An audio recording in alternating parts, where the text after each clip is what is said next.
Welcome to Impact the World, the show for and about creatives, changemakers, and entrepreneurs. This is a conversation episode where a special guest shares with me what they are creating and the behind-the-scenes journey of their experience.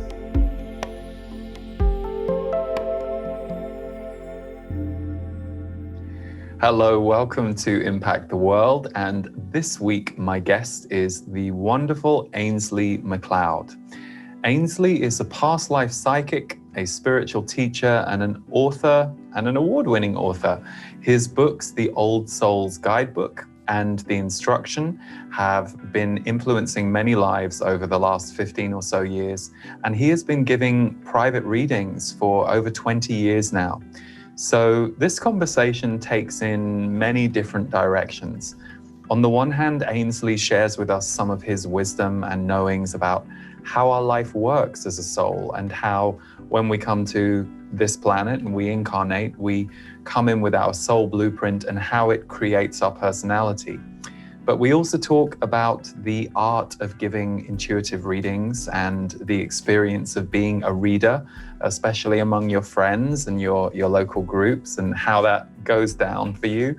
So it was a wonderful conversation, and Ainslie is just a wonderful soul. So I'm sure you'll enjoy it. And as ever, we put links to all of Ainslie's work in the show notes beneath, so you can find him at ainsliemacleod.com. Check out the links in the show notes to go to his website. And if you are a fan of what we do here at Impact the World, it would mean the world to us if you would leave us a rating or a review over on Apple Podcasts. We're an independent show, and that helps us reach more people. So take care and enjoy this episode with Ainslie MacLeod.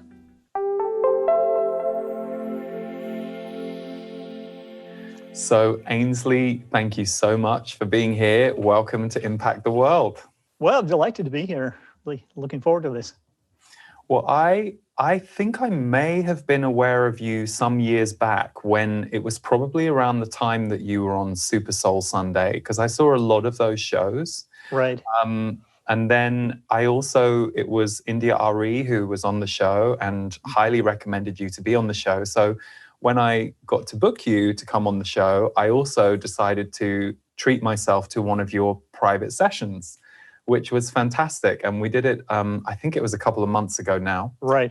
But I'm always struck how different we all are as readers. So because I gave readings for 14 years myself, I love getting readings from other people, and I'm always curious about the style. And my experience with the session with you was fascinating, because I felt like you were going off up the ladder of the library to look in a book, and then you'd come back and give me this information. I really had that vision of you. I'm like, oh wow, he's the consciousness librarian, and you were coming back giving me fascinating information about various past lives I'd had. So I thought maybe I would start with the readings. How long have you been giving your soul readings? Well, I started. I had a couple of epiphanies that got me into this work. I kept hearing from psychics that I should be doing it, and didn't for the longest time know how to even begin. So it was probably just over 20 years ago, 22, 23 years ago, that I started just communicating with the other side. Initially, a spirit guide who had been my uncle in this life. And so I started working with him, and it took me about 3 years before I read anybody. And it was to do with one of my past life issues, which was a big fear of getting things wrong and then people not liking me and losing my career, something along those lines. So I just practiced to the point where the spirit world is kind of, they're beginning to get fed up, and, when are we going to take this out into the world? And so I just started reading for friends and family, and then just kind of built from there. It's like anything. I think, a lot of people who do this work would find that it's just word of mouth. One person has a good session, they tell their friends, and it was a gradual sort of thing. Of course, being interviewed by somebody like Oprah, that really does help to, give a boost to your career. But it's something that when I started, I didn't know what kind of a psychic I was going to be. All I knew was like, well, I'm getting from the other side is that, yeah, you're meant to be a psychic, you're meant to be working with people, but what the hell am I supposed to be doing? And I explored with my spirit guides, trying to do things like finding missing objects, for example. But we both agreed it was actually a little bit boring. Okay, I could do it, but it was like, yeah, so what? I helped find 2 missing people, but they weren't really missing. They were, kids who just run off and they'd be back the next day or something similar. And I also then thought, well, I really don't want to be in the business of finding missing people. What if somebody turns up dead? Or what if I get it wrong? I don't know. It's just the whole thing is like, it's just not something I was comfortable with doing. But what had always fascinated me was human behavior. Why the hell are we such strange creatures? Why do you get that diversity? Even when I was a very little kid, this one of my sort of earlier memories was growing up in Scotland, watching the news and seeing what was going on with civil rights in the early 60s in the States. And even then kind of wondering, what is wrong with these people? Should we send them books or something to help educate them? And then as I got older, I realized, well, it's not a question of education or even intelligence.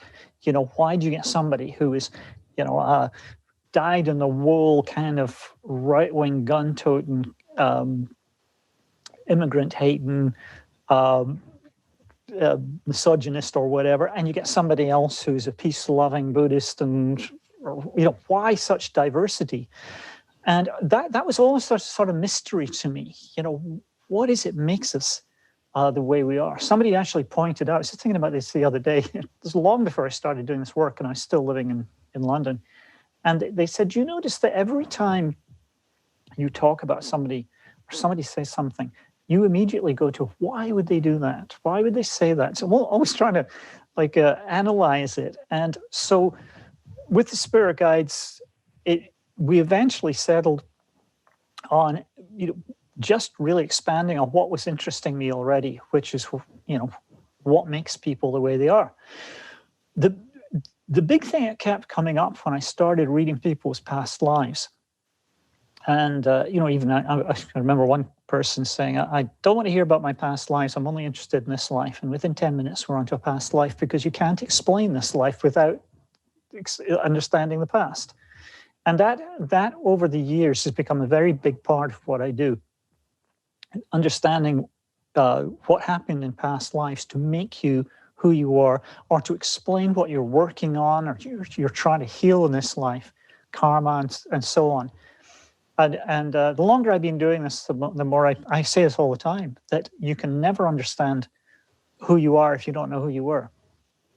And that past lives really do explain everything. In fact, even to be more bold, I actually have a feeling that I don't think there's any therapeutic modality or psychological modality, if you like, that will last long term. I mean, by this I mean maybe, a couple of hundred years.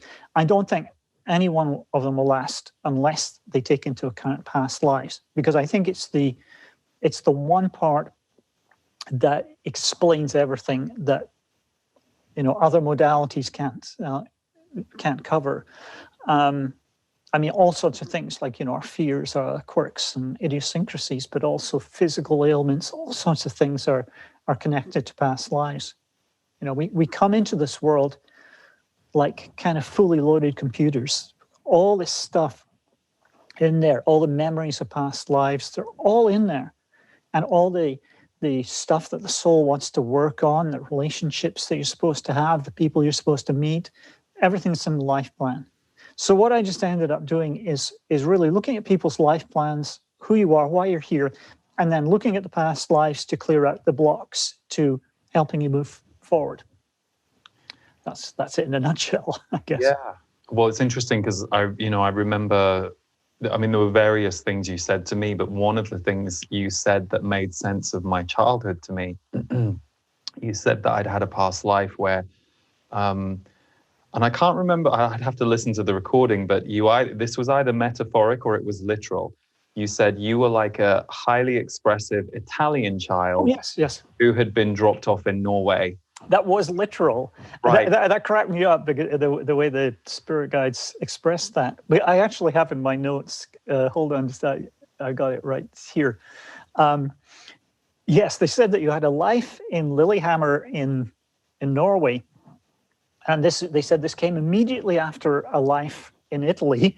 And, there's such a cultural difference, between Norwegians and Italians. You can imagine Italians so expressive and Norwegians maybe not so much.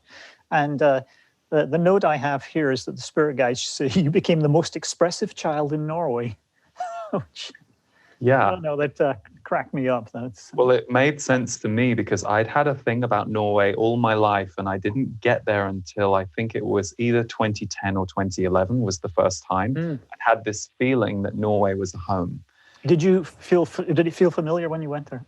Very much. And I love the people that I know who are Norwegian. But the thing that really hit me in reflection to that point that you made is I think a lot of my trouble as a kid was feeling like the world was not expressive enough, particularly when it came to emotions. And so, the one area I was kind of safe as a child was in creative expression and expression. But then I was also unsafe in my experience. So it was so interesting because what it did was it just kind of made me go, oh, wow, that was kind of the imprint I was working with as a kid. And it definitely clarified it for me. Good. Yeah, it's amazing how these things explain so much, the way you were for years. And also, we have these places that are spiritual homes, places that we've been to multiple times over our many incarnations. So people are often drawn to certain places. Sometimes you can get very negative feelings about a place if you've had a very challenging past life there. Other times it's why people have such a connection. They feel so at home in certain places. And that's just really because they've had many, many lifetimes there. There's a familiarity. And equally, you get that with people. So, you meet someone who you've been all the kinds of roles to over many lifetimes. And there's that instant, oh my God, the compatibility is so high. Just a comfort. Often, people ask me, well, how do I know if I've met a soulmate? Generally, there's a feeling of familiarity, like I've known you before. And it's not always positive. I mean, you can be working off some pretty negative things with somebody karmic. Karma needs to be balanced. You'll see it in relationships where a typical thing might be where one of the souls has let the other one down in a past life. Let's say they were business partners and this one stole all the money, and somehow then karmically they need to balance that. So it might be that they come into this life to be the spouse who will kind of work hard and help the other one to maybe go to college or to follow their path without having to worry all the time about survival issues. So it's like, you've had a negative impact on them in the past, so you'd want to have a positive impact in this life. But when somebody has betrayed you in a past life, you could have that feeling like, I love you, but I don't totally trust you. It's a push and pull when there's karma. Yeah. A lot of relationships are karmic. And I've heard a lot of clients use that sort of term. I love him, but he drives me crazy, or something, that kind of thing. Sounds like a lot of couples I know, particularly couples that I grew up around, or my own parents, Right. So I'm curious, Ainslie, you mentioned 22 something years ago. How did you make connection with your guides? How did that happen? What did that look like? What was that like for you? Well, the story I always tell that led up to it was I took a trip to Hawaii. I'd moved gradually from the UK to New York, then Atlanta, and I ended up in the Bay Area. And from there, I took a trip to Hawaii. And I was actually wandering around a bookstore there and ran into my deceased uncle. It was very, very brief, but it was probably the most profound experience I've had in my life.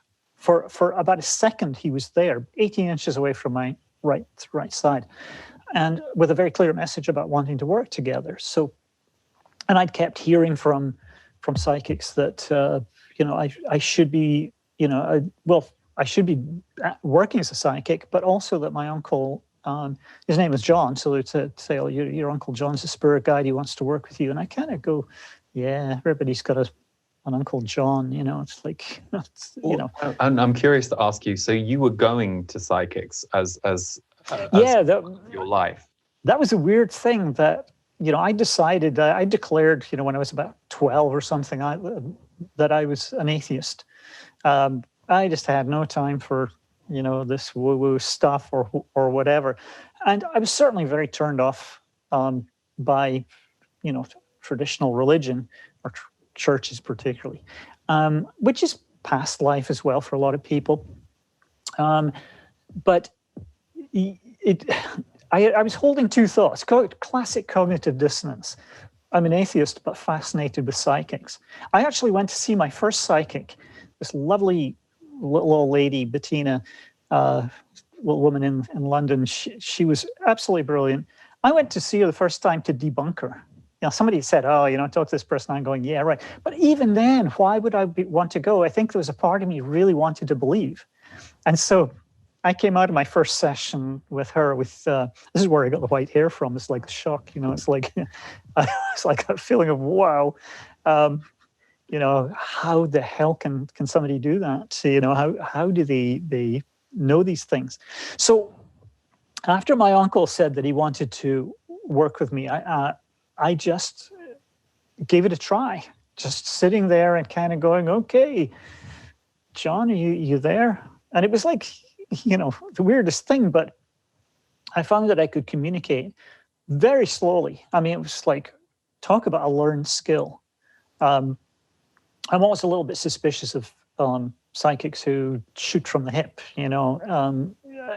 For me, it's like, even now, well, you said it's like the archivist going and picking a book out, and, what I have to do is I have to, talk to my client, get the question, maybe rephrase it or form it in a way that the spirit guides would like, to make sure it's not ambiguous or whatever, and then get an answer. It's all in real time, and then pass it on to the client. So it's pretty stop-start, but that just happens to be the way that I work. So it took me quite a while of just really practicing every available moment, just talking. My uncle, in fact, he passed me on to a group of other spirit guides very quickly. I mean, we only really talked a couple of times, and then he passed me on to these other ones, and I've been working with them since. They morph and change, but essentially the same group. And I just found it. Just it's the daily practice. It's like anything else. You do your 10,000 hours or whatever, and you start to get fairly good at it. Just a practice. You develop shorthand. My spirit guides will sometimes give me like a single word, which I know it then takes me 1,000 words to describe. But rather than them, if it's something that comes up frequently, they don't want to have to sort of explain the whole thing to me, in 1,000 words. If they can just say, yes, there's one word, and it's, same thing we've talked about before applying to this person. It's a shorthand kind of way of doing it. And then the way they communicate with me is, there's a vocabulary that we've developed, over the years, which again would just speed things up. They also, one of the things that really helped was, I didn't know what kind of psychic I was going to be, but when they gave me the instruction, which is the title of my first book, and the instruction is just a method it's a way to look at your life plan and figure out who you are and why you're here. But once they gave me that, then that really became the framework. In a session, as having worked with me, I usually start by just taking, well, first of all, I start with observations from the spirit guides. I usually find a past life before talking to somebody for the first time, because it helps to break the ice and, give me an idea of what's coming up. So I usually just spend a few minutes. I'd always spend like 10 minutes just getting in the zone before a session anyway, and finding a past life is part of that. And then very quickly, we would look at who you are and why you're here. We'll look at the age of your soul. We'll look at the personality you've chosen for this life. Because all of that's, your personality is chosen before you come here, which is why I always say people who think that babies are born as blank slates have obviously never met one. Mm. You know, we really do come, So true. like I say, fully loaded computers. And so it's figuring all of that out. So was there a period for you, as I think there is for many of us, whether you end up being an intuitive reader or whether you're just more open with your community about your spirituality or your intuition, was there that period for you of, oh, how do I explain this to the people I know in my life who are also skeptical? Or were you kind of okay with that? Story of my life. You know, it's like, that was a challenge.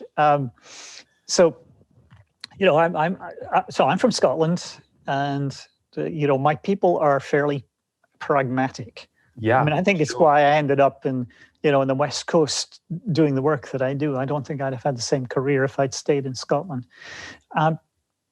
So my first thing was, you know, when I first found that I could do this, and especially because I was connecting with a family member, I wanted my parents to know, you know, I've talked to John, and, you know, and it's kind of like, you know, my mother she was not somebody who would hide her feelings about something. And I would sit her down and I go, please just don't roll your eyes backwards like you do. It's like, let me talk. But even then it was like, oh, you know, and always, how do you know it's not just your imagination? And so on. Well, you know, you know, I realized after a while, they were never, you know, my family was never going to embrace my calling, you know, and they just found it very weird. And in fact, they were most worried that the minister would find out what I did for a living. That was always the thing. Wow. I'd been an illustrator for years, and so my family would still pretend that I was illustrating. When people say, you know, how's your son? Oh, yeah, he's doing very well, still illustrating. I haven't done it for 10, 20 years or whatever, you know, but it was, they were very embarrassed about me being a psychic. And I tell the story about coming out of the closet, as it were, as a psychic to my brother. We're in a pub in Aberdeen, in Scotland.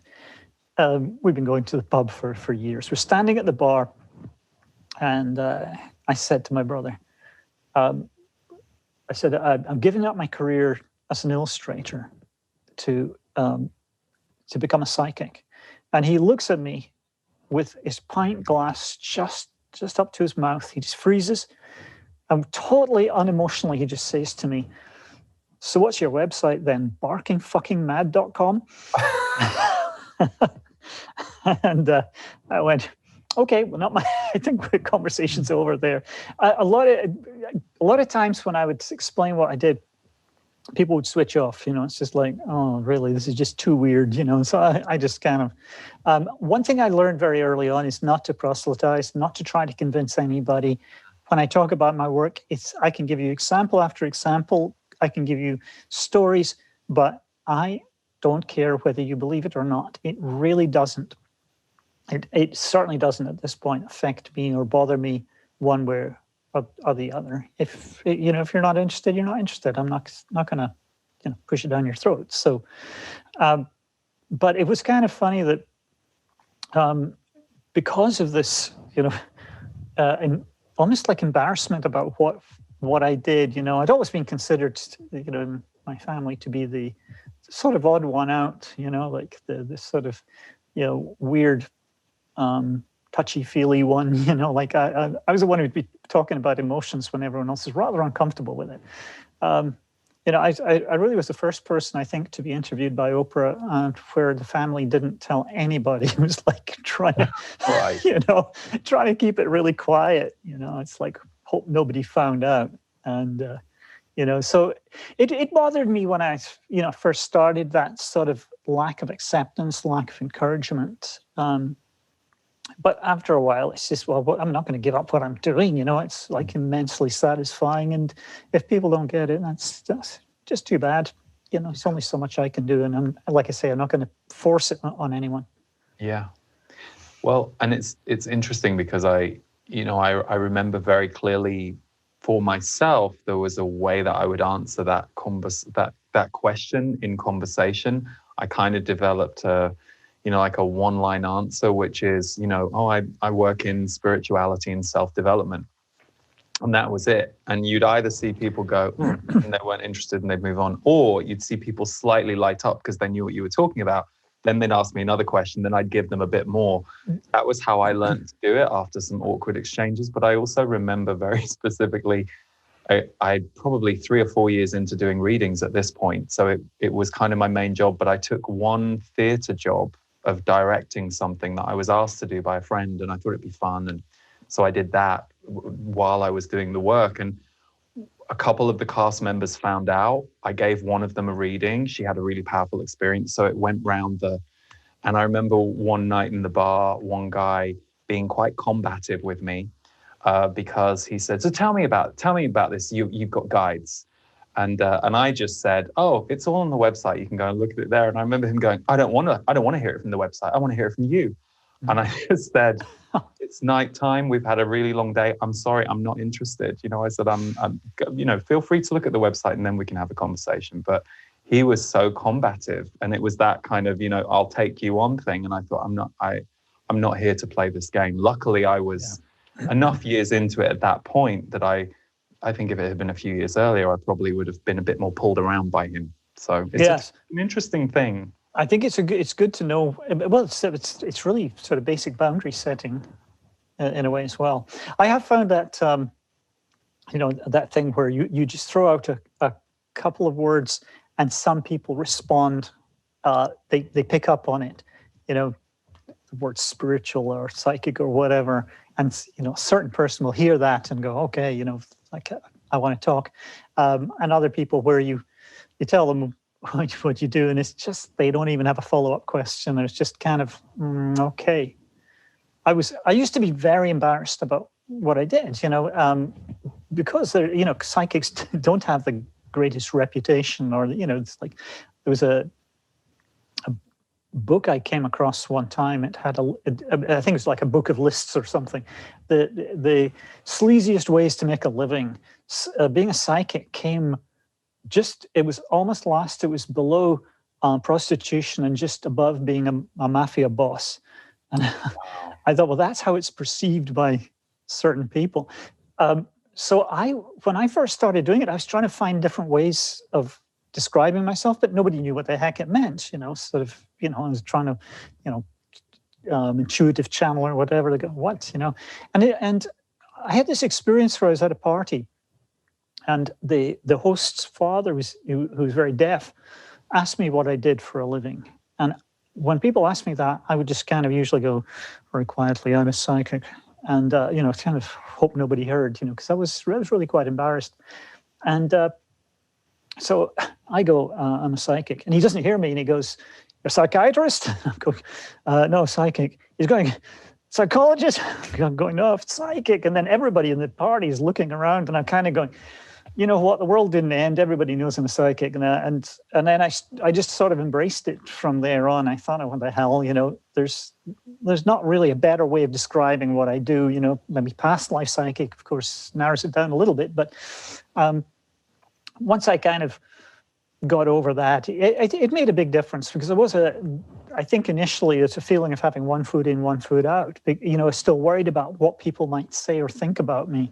And, but, just experiences like that really helped me. And it's as weird as it sounds, my kids bought me personalized plates for my car. It reads P5YCH1C, which is psychic. Looks like psychic in capital letters. And, when they presented with me to me as a birthday present, I'm going, oh, thanks, kids. I was like, oh, God. I'm the same, yeah. I'm in my red midlife crisis sporty hatchback with these matching plates, and I'm going, God, how to look like a pretentious whatever, you know, it's like, oh, and absolutely drawing the cops in. Come on, you know, silver hair guy, red car, personalized plates. Yeah, I didn't it's think like, about that. I just put the cuffs on, you know. But you make a good point. It's funny. One of the things I've always been grateful to. I mean, there are many reasons I'm grateful for the work I do, and it's not anything I pictured for myself 20 years ago. But especially coming from England myself, whereas we know part of the culture that we were raised in, and maybe it's different now, but you know, when I was growing up, judgment and don't stand out, worry about what the neighbors think.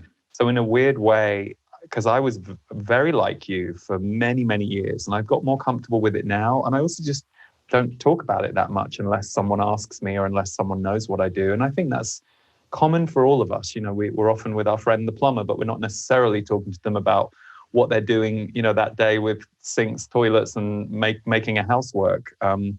But I did wonder for you, have you noticed a shift over the last 20 years of doing readings? Because I certainly have noticed, and they predicted this, just a little more comfort for people around accessing their own spirit, the idea of intuition being a real thing, and it's no longer just for a few people to have access to. It's something that's becoming a little more normalized than it was 20 years ago. And I think that's totally been my experience.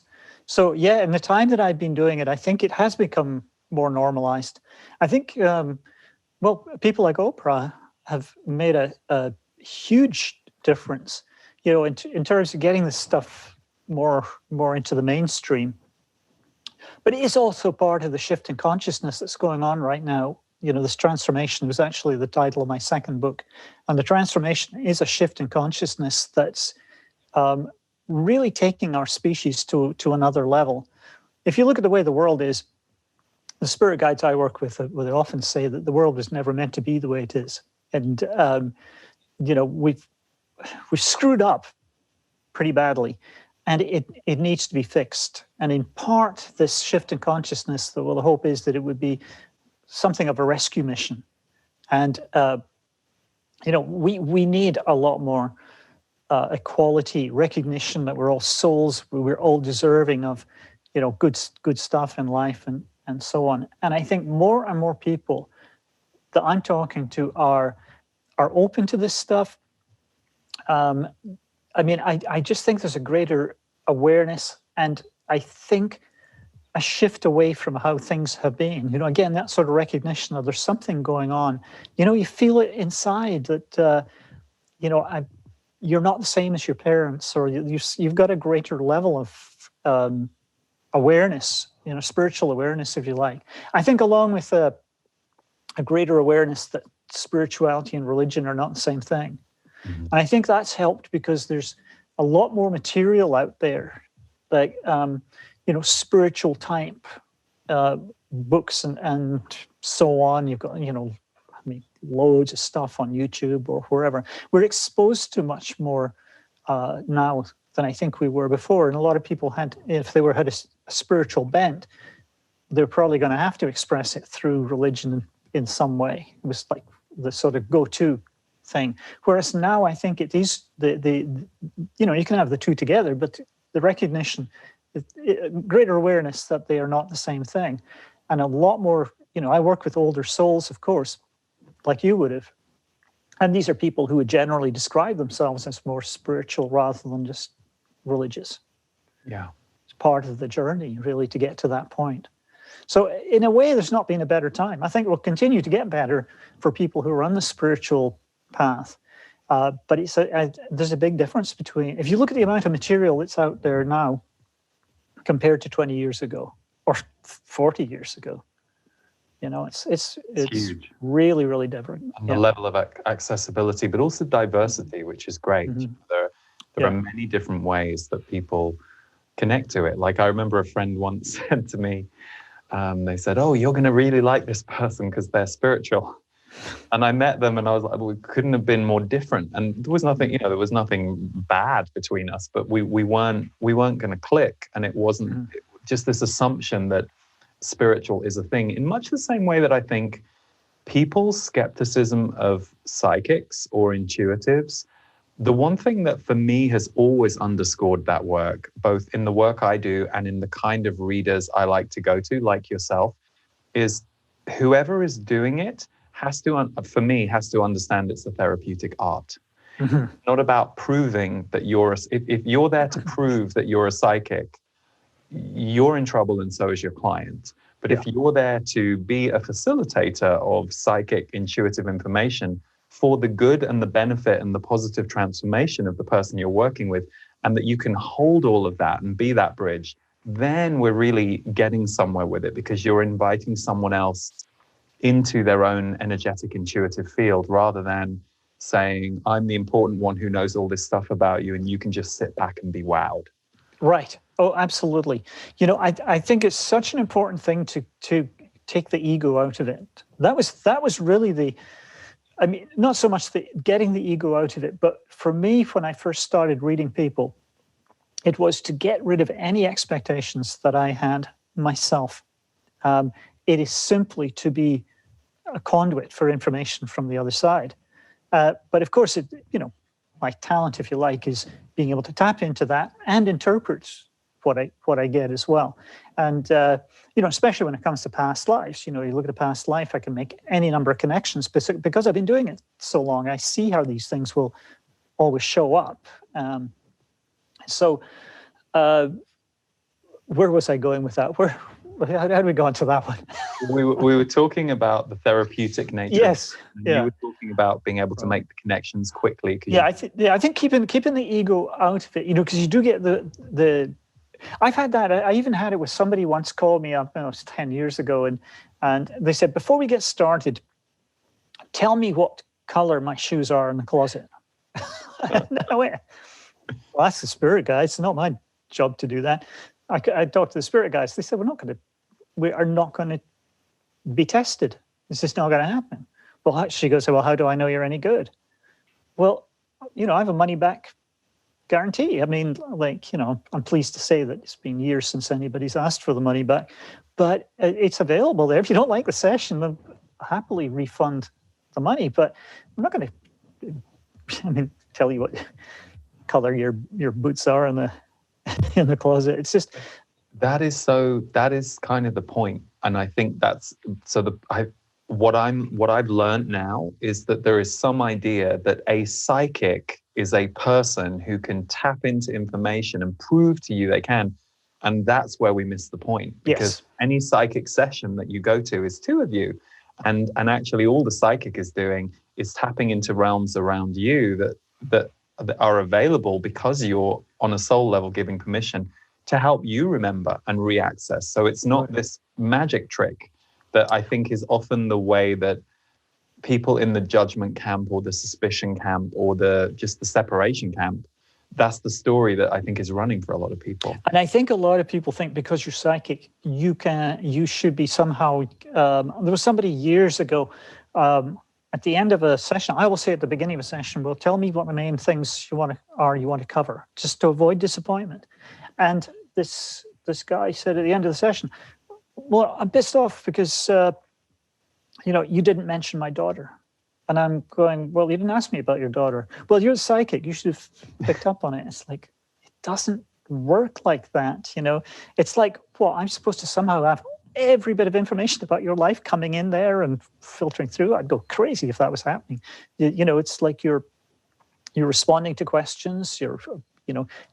It's a much narrower focus for most people. Like I say, for me, it's life purpose. But I don't do the fortune teller thing. That's another thing.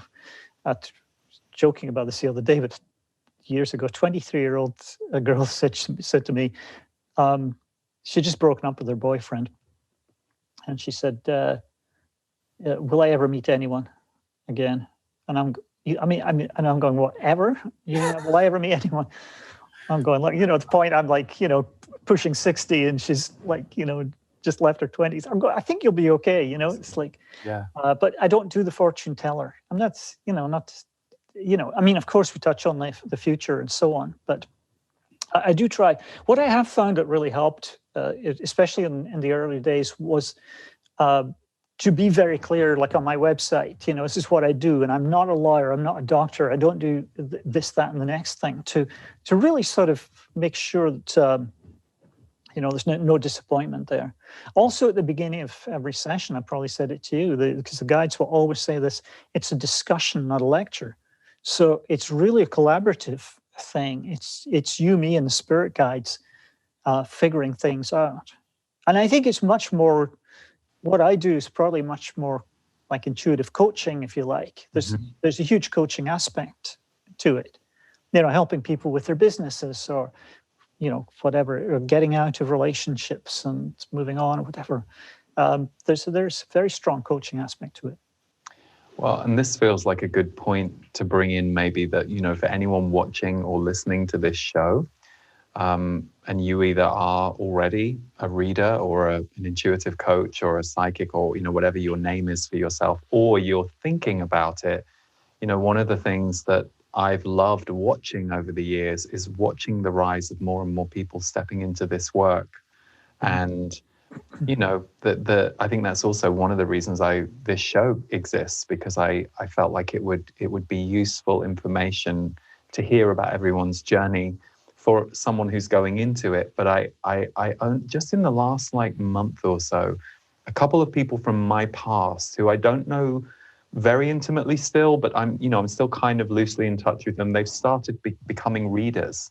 And it's great, because I'm like, this is brilliant, because 10 years ago, both of them were coming to me and going to all kinds of workshops and things, but now they're kind of emerging, and so I love seeing that, and what I believe about that is that the energy multiplies and we share it. So we all, in much the same way that people helped me learn that I was intuitive when I was defensive against it, didn't believe it, thought I wasn't special enough because I still had this idea that only special people did that, and not many figures out there in the world were holding a different energy around that. I noticed, there's, like any area of humanity, there can be ego and power tripping in this field, just like there can in any job. But I love seeing that beginning to emerge, and that level of facilitation, coaching coming through for people, and equally for people who are not doing it as a job, but they're just being a little bolder with what they're feeling intuitively in their conversations with their families and their loved ones. Right. We need that. We need that. We need that energy. I do say this the same, that we need more people like this. These, when this transformation is happening, those who are sort of on the sharp end, like really forging new ground, are the intuitives and healers and people like that. These often spiritualist soul types. I believe you're one, and there's an interest in spirituality. That's partly what you're here to express and understand. And it's a way to do it and help other people at the same time. A lot of the people I work with have in their soul's life plan, they have something that's called a desire for immortality, which you have, which is the part of you that wants to do something that creates a ripple effect, or does something that lasts beyond your time here. And I'm seeing a lot more people getting into alternative healing, including reading people, to fulfill that very profound need for to make a difference, to feel like it's not just like a higher purpose, but something really kind of bigger than yourself.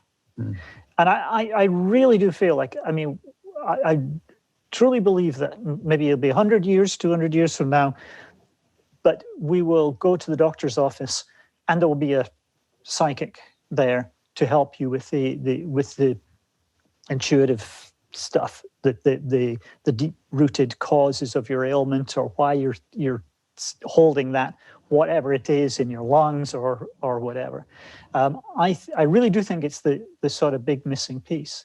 And I've actually found, I have a lot of healer clients, a lot of doctor clients who send people my way to figure out the spiritual relation to the problem, especially if you've got patterns or things that keep coming up for you. That's always a sign it's a past life issue.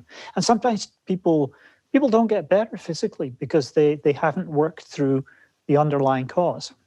And that, I think, will be, let's say 200 years, hopefully, every doctor's office will have somebody trained to do past life work. Yes, and let's hope it's not a robot. That was. Oh my God! Absolutely. Then we know we didn't. Then we know we didn't quite make the transformation. The transformation didn't happen. It's like, No. yeah. No. But I've also found that a lot of body workers talk to me about getting images coming to them when they're working on people, and this seems to be happening more and more. Again, I think it's part of the transformation. People talking about, I'll be doing like craniosacral on somebody, and then I get all this past life stuff. What do I do with it? And what I always say is that if you are getting something about someone else, it's for a reason. It's not just happening. It's because there's something they need to hear, to be reminded. Because so often the healing comes from just reminding your soul that whatever it is that it's holding on to is just from a past life issue. And so I encourage them, if you feel uncomfortable about it, say to the person, I'm getting some past life stuff coming up here, or whatever you're intuitively feeling, and ask them if they're interested. It's always put the ball in their court, so, don't just suddenly, come out with stuff they may not want to hear. But if you say to them, do you want to hear it? And they do, then, you got permission. But I see more and more people talking about that all the time. I think that will be, I think that will be something that will become more sort of understood or even expected. I mean, I think, it doesn't surprise a lot of people now if they go to their massage therapist and then the person saying, I'm picking up on this, or intuitively I'm getting that. Yeah, and I have a growing number of friends in my life who either have had immune issues or need to go to specialist doctors for certain things, who will report back to me, I found the right doctor because she's also intuitive, and we talked about that. So I love how that's just beginning to take place, which again is the importance of when you can and when you're comfortable to do it and you're in a place where you can, just own your truth and speak your truth, not in a way to, again, convince anybody else or whack them over the head with what you're getting, but instead just to have it be, if it's part of your life, where and how can it be part of the rooms that you're in and walking into and the conversations you're having, because it is through that osmosis process that we all activate intuition being a more normal part of our life. Yes. I mean, I found that, for example, I was talking to a couple of friends a few days ago, and they're not at all interested in this stuff. They just think what I do is just, they don't understand it. That it can't even go there. But I just found myself, I had a couple of interesting stories from a client session, and I just told them, okay, so I mean, they just sort of sit there stony faced, not knowing what to make of it.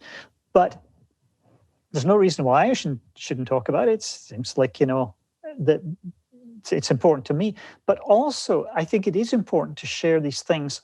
Although, I think you need to choose your audience, but I don't think it does anybody any favors if you censor yourself. You don't say something because maybe they're not open to it. So I'll suppress myself. I won't say anything. I once had this weirdest damn thing. Christmas in England with there were in-laws at the time, and long story short, there was a couple of people staying there, like I think the stepdad and the stepmom or something, and I'd never met these people before, but the daughter had said, as long as you're here, please don't talk about your spiritual stuff. Nobody's interested in it, and it was actually Boxing Day, for those who don't know, Boxing Day, day after Christmas. Yeah. And we're sitting. One knows that here in America, because I often say that. And right. Like, huh? And I'm like, what's he talking about? Yeah. Two nations divided by common language, I think Winston Churchill said. So we're sitting there, it's like, middle of the afternoon, all the sort of conversation has kind of run out. And there's just me and these two people. And I just got up and I said, I'm just going to take a little break. I'm just going to do a little channeling. It's like one of those sort of keywords you put out and see what the reaction is. And there was a sudden thing where they said, channeling? What kind of channeling? And I said, oh, I just talk to spirit guides. And the guy says to me, you know, my wife's she's a medium, and I'm an intuitive healer. Wow. But we were told not to talk about it. I said, yeah, I was told not to talk about it either. And it was suddenly, the floodgates open, and, well, what kind of work do you do? And, tell us about it. It was, and what it, I've had a lot of experiences where where you would think somebody would be, they would not be interested. I was it was my father's funeral in Scotland. And, talking about how family is always like, oh, we just tell everybody you're still an illustrator. Don't tell them otherwise. Well, this old geezer comes up to me, old family friend, and he says to me, I hear you're a psychic now. And I kind of went, oh, here we go. And he says, it runs in the male line in my family. Now, this is a scientist. He was a scientist all his life. Like a lot of my clients are very scientifically trained, but very open at the same time. He said that his father used his psychic ability to play, to bet on horses. And his grandfather used it for the stock market. They used their psychic abilities to choose horses and to choose stocks. And, this is somebody who I would never have pegged for somebody who would even have any clue what I was talking about, far less have that experience. It's funny, someone on the side of my in-laws, so not my bloodline, but other side of my in-laws, his father used to also bet on horses and win big because he would have psychic dreams about the horses. Damn, I don't know why my spirit guides won't give me dreams about horses. A friend of mine, not that long ago actually, a friend of mine said, oh, I'm going to Vegas, give me some numbers. And I was like, if it worked like that. I know. There was probably been doing things to me years ago. I was told that there was a woman who turned up to receive her giant check from, I think it was a California lottery. She turned up with a Ouija board under her arm because that's how she had found the numbers. Brilliant. Yeah, I haven't conned my spirit guides into doing that yet, but it's not too late. So Ainslie, you have, as well as the instruction, you also have a book called The Old Soul's Guidebook. Right. So I'm curious, firstly, what is the process of creating and writing those books for you? That's interesting. The process has been pretty much the same each time. I go through a feeling of like, oh God, I don't want to write a book. It's going to be so, it's like, oh, this is going to take so much time. And also, what I had to do, write a lot of authors. I work with a lot of writers, and there are the same fears, and they're all past life related. So you can really shift out writer's blocks with this. But the same fears show up all the time. There's a fear of inferiority, which comes from being treated as less than equal in a past life. And this is where people say, who am I to write a book? Who am I to think that I can add anything to the conversation? And the fear of rejection, what if people don't like me if I put this out into the world? Fear of self-expression, what if expressing myself comes back and bites me? So judgment, these things, they're the same sort of things that come up. And I had to work through those to do the first book. Once I did that, it was like letting the handbrake off. It was then it's much easier. Even things like, initially I had my spirit guide saying, you need to tell your story in the introduction. And I was kind of going, oh no, that feels really uncomfortable. But I had to work through some issues around judgment and self-expression to be able to be comfortable enough to do that.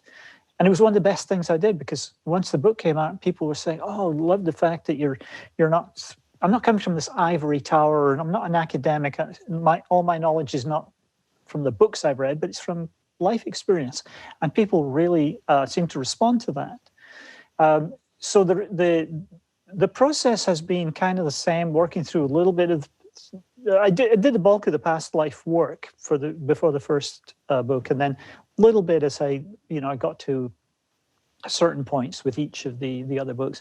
I work very much with the spirit guides. I mean, I don't put pen to paper or sit down and start typing without bringing in spirit guides and asking for help. I always ask for the same things, and this is my secret tip to anyone who's doing anything creative.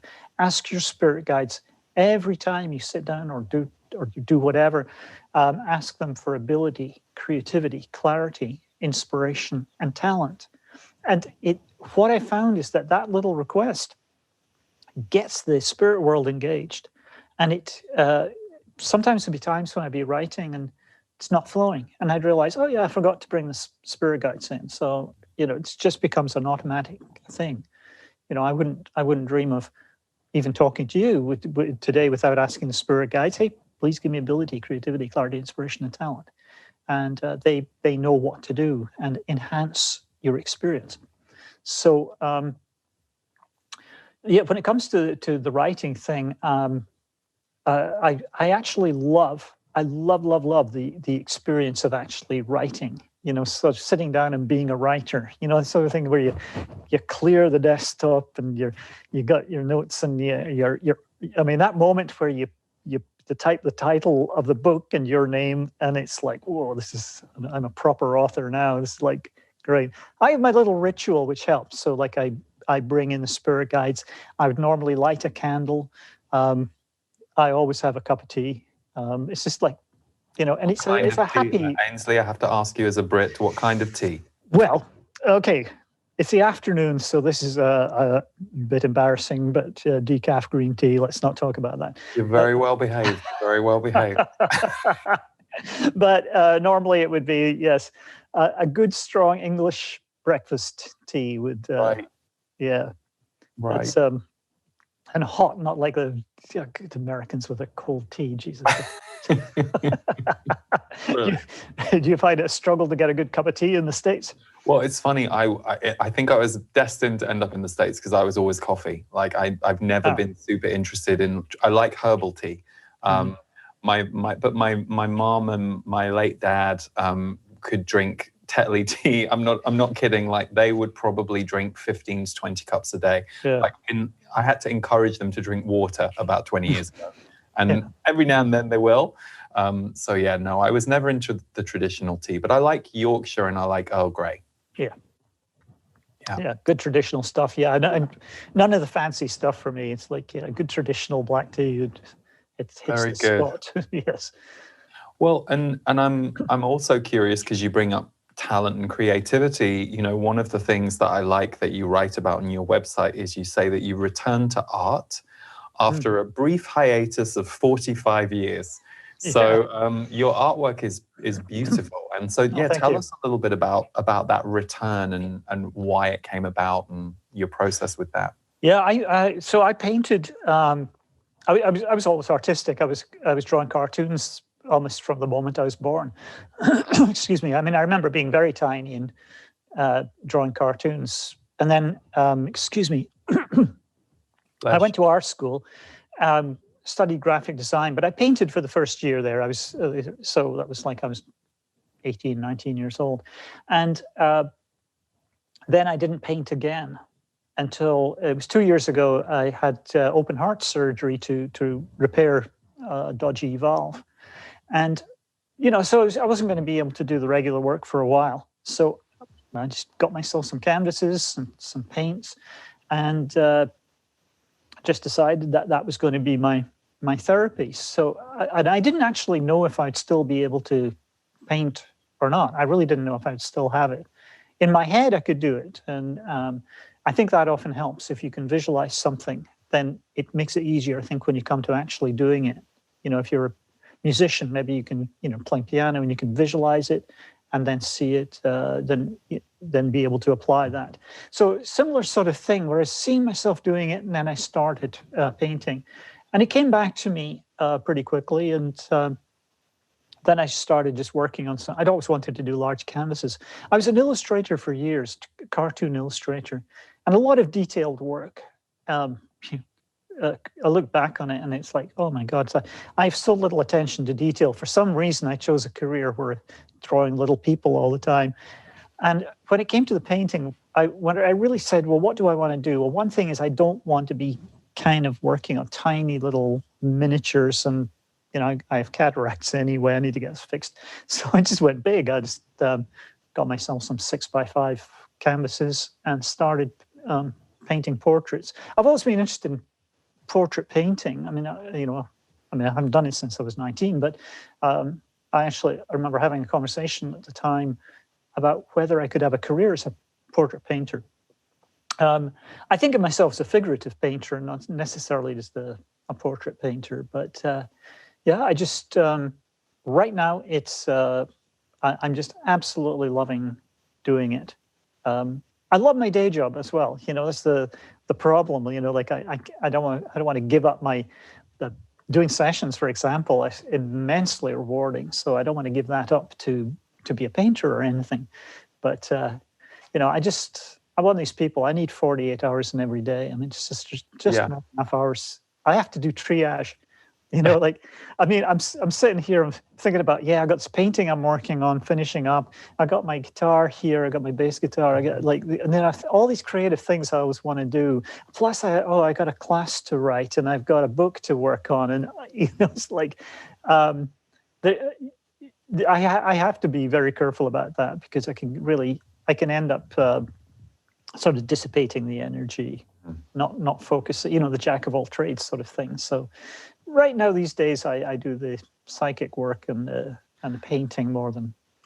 Well, and I love that you bring up portrait painting, because really that's what you're doing with your readings. You're creating a portrait of someone with someone, so they see themselves differently. And it's funny, one of the things you said to me, I couldn't wait to get home and tell my husband Steve, because it made a lot of sense about one of my isms.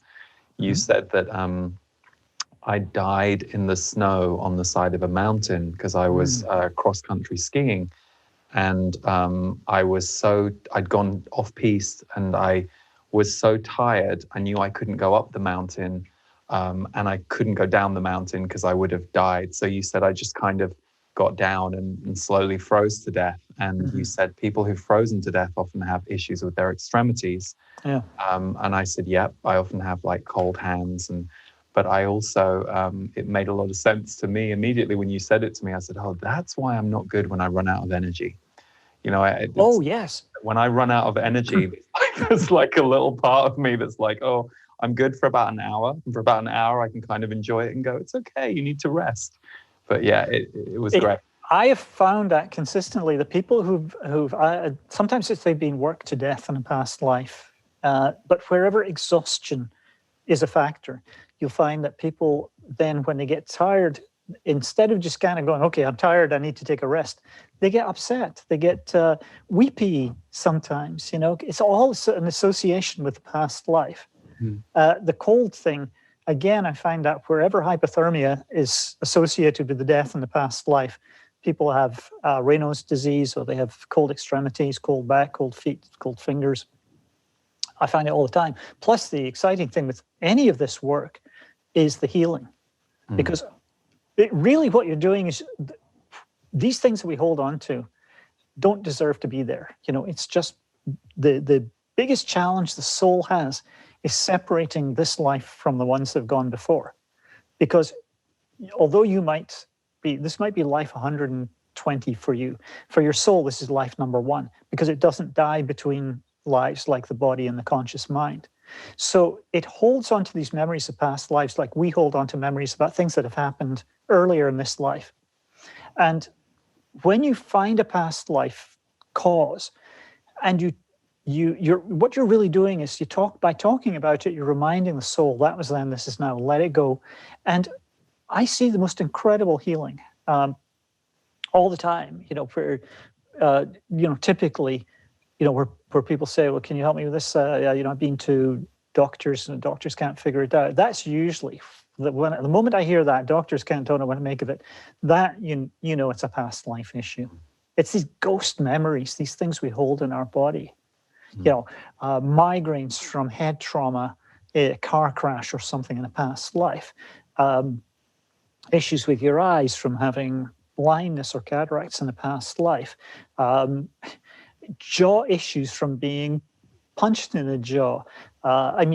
the whole, you could go through the body. I mean, breathing issues, childhood asthma often related to dying from pneumonia or TB in a past life, digestive issues from having been stabbed or shot in the abdomen, rape and sexual violence tend to show up in the, in that area of the body, cysts and fibroids and that sort of thing. They're usually the result of that. Now, you can head off. I mean, it's hard to prove this, but by getting somebody early enough and reminding them about what happened in the past life, you can head off problems that might show up. And if you already have the issue, it's amazing the amount of healing. I've had people literally blow through years of chronic issues, chronic pain, as we speak. The moment the soul hears about it and goes, okay. And another wonderful thing is working with kids, even very, very young children. If you can tell them a bedtime story about something that happened in their past life, and the soul gets it. It goes, right, So as long as you can get through to the soul, even if the child is not conscious or doesn't really don't know how to make much sense of it at that age, but the soul will get it. So it's like I say, it's such an untapped healing resource. Beautiful. People are just getting used to. Well, if I were a doctor, you just passed your audition with flying colors, and I'd like to hire you to come and sit next to me and work with me. But you're too busy. That's the thing. I wanted to hire you as my medical psychic intuitive. You've got your hands full with everything that you're enjoying doing. So, yeah, Ainslie, this has been a real pleasure. Thank you so much. Well, it's been an absolute delight. Thank you so much for having me on the show. Yeah, and I know that the viewers, the listeners are going to get a lot from it, but I would also just like to point out that for anyone who's listening and watching and wants to connect more with Ainslie, I've mentioned the books, The Instruction and The Old Soul's Guidebook. I know you have a long waiting list for your readings, but it's well worth getting on the waiting list if you would like a private reading. And then I know that you have something called Soul World Sunday. So yes. Before you go, you could just explain to us what that is. Yeah, Soul World Sunday is a little gathering that we do every Sunday at 12. We have a roughly half-hour long broadcast, and this is where we get. I do this with my wife, Christine, and it's a service, if you like, for the spiritual, not so much religious, for older souls to come together, and we got quite a very loving community going there. And so we have different topics. The spirit guides will talk about, a different subject every week, and just their observations on stuff. We have a beautiful meditation. So I really, and it's free, and I invite anyone who's interested in this and interested in what I do to check it out. I mean, I have the Soul World membership program. This is a kind of almost like a sort of light introduction, gives you a sort of taste of, kind of stuff that we talk about in our membership program. The Soul World membership program it's a lot denser, a lot more information. We have a whole theme of the month. We have a class. We have a Q&A. We have past life regression, daily messages from the spirit guides, and a very active forum where you can meet kindred spirits and discuss things that you might not be able to discuss with your family or other people like we're talking about. So just check out Soul World Sunday or soulworld.com. Brilliant. So we will put all links to Ainslie's work in the show notes. If you're watching this on video, it will be underneath the video. And if you're listening on Apple Podcasts, it will be in the show notes. So Ainslie, again, thank you so much. A real pleasure to be with you today. Well, again, thank you. And tune in next time on Impact the World, and we hope you have a great week.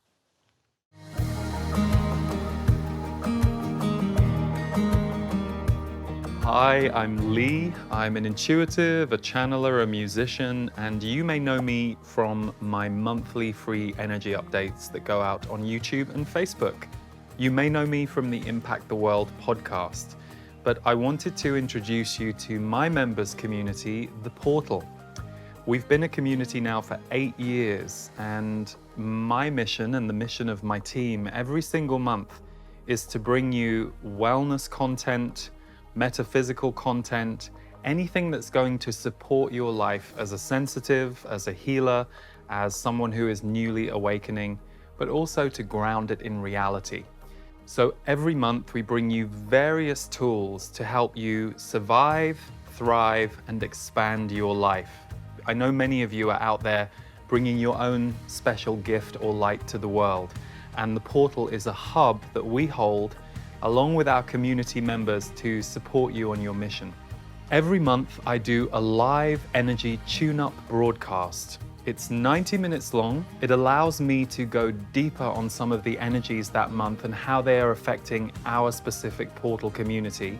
I also take Q&A. I answer questions from my intuitive standpoint, and I also answer questions from my guides, the Z's, who I channel. These live tune-ups are always available within 24 hours, so if you can't make it live, you will always have the replay to go back and watch again, or to use the timestamps to visit a specific question that you heard that you wanted to replay the answer for. Every month we will bring you a brand new audio recording. I often keep our community at the top of my mind when I'm creating a new channeled MP3 or a new energy alchemy meditation. And these are always scored and supported by the music of sound healer Davor Bozik.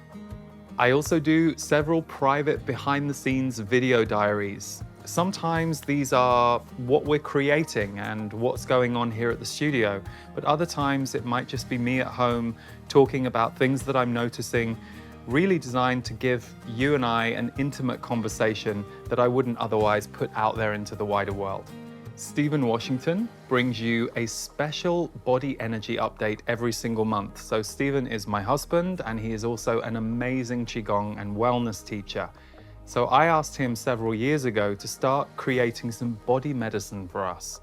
So he takes the themes of that month's energy update and he expands upon them and gives you a sequence of Qigong movements that are very gentle and easy for beginners, but it's a way of alchemizing what we're going through, and he does it beautifully. So many of our members love that component.